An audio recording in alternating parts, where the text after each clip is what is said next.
All right. So these Chinese balloons and more things that Biden's starting to blow out of the sky, what does it tell you about both China and the United States at the moment?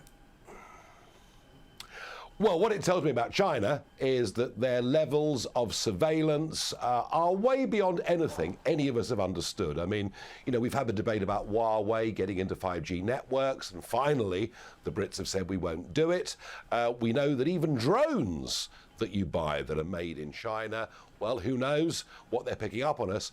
But the balloons, I have to say, I've been very surprised by this. You know, the last 3 that have been shot down, I mean, goodness knows what they are. The Chinese fight back is to accuse the Americans of doing it. But hey, the Americans have got the most up-to-date satellites in the world. Why would they need spy balloons? And stories that maybe these balloons have been flying over 5 different continents. So, look, you know, most of our Western politicians do not have the guts. Many of the great and the good in our societies are already in the pay of the Chinese Communist Party, and be in no doubt about that. And they're a much bigger threat to us.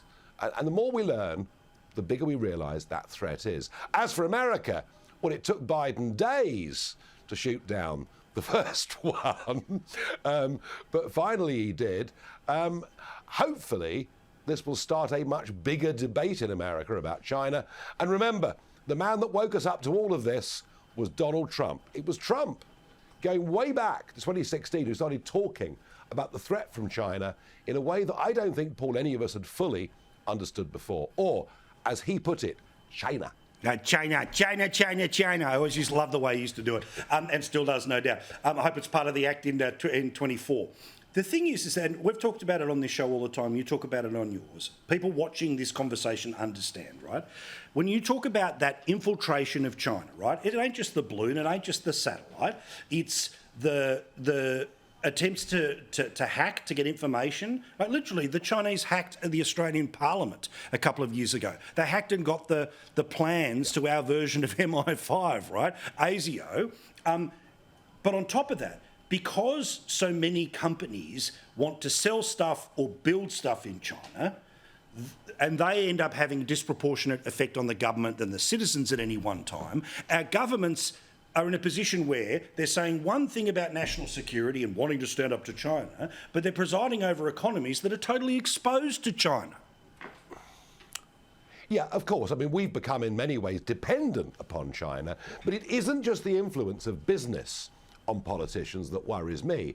This is much deeper and more sinister. I mentioned Huawei, the communications firm, a moment ago.